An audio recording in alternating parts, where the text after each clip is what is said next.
Ato jolle. Yo. Ultini sannaga. Naga. Urini sannaga. Naga. Agenni badada. Badada hesan badada. Yoyya. Ilmo esadem. Garara yeroo kana waan aadaa gooroo tokkoof gar liiban kan deemuu jira. Ol seeni aanan dhugdi.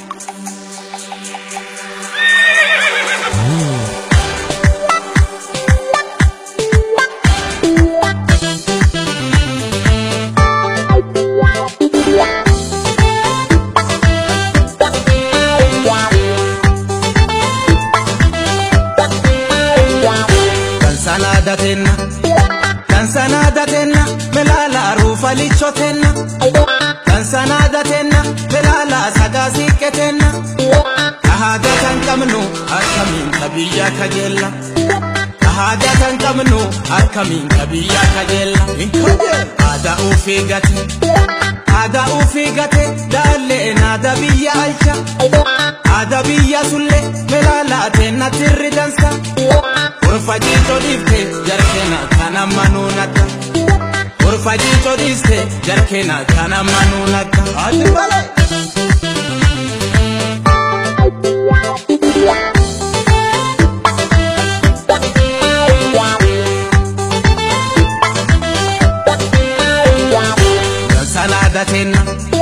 Tansanadatenna melala rufa lichotenna Tansanadatenna melala sagasiketenna Ahadatan kamnu akamin kabiya kajella Ahadatan kamnu akamin kabiya kajella Ya Oromotiya Ahadatan tejabefaddu Orarsa dedaki Bui malkatirrefaddu Margiji dakuti Ororo besikete kabaddu Gara gulludan Duguma wakan ke kadaddu Gara gulludan Duguma wakan ke kadaddu Ulibani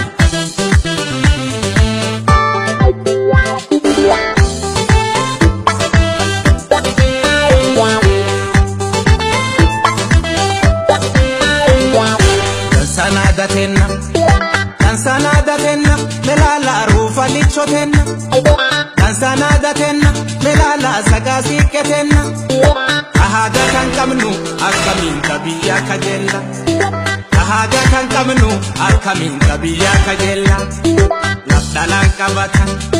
Lafdalan kabatan adani daranin kabatan Ada abbakiya angafa manda wal kabajan Wagi kenni tokko yomiyu lamanin kakatan Ada abba kenna yomiyu daranin kakatan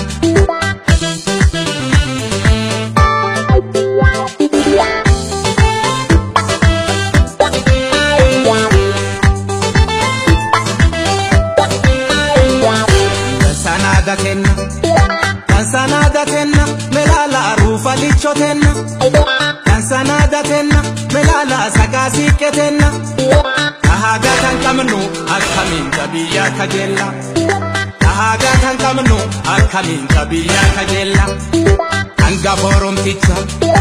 Angaforomticha ya balla la fora bagada Oromiyan ballo namu ada tokko qaba Adan oromticha dhuguma demokrasi haqa Sirni gada Oromo dhuguma demokrasi haqa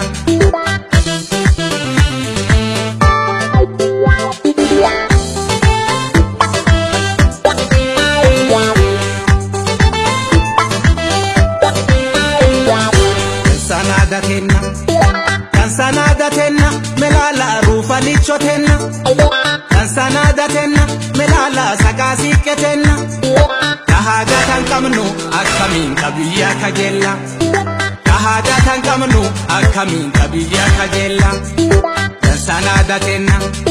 Tansanadatenna melala abaf gofotenna Wawaginun dale dhuguma jera fokotenna Wagayon nundale dhuguma jera fokotenna Wagayon nundale dhuguma jera fokotenna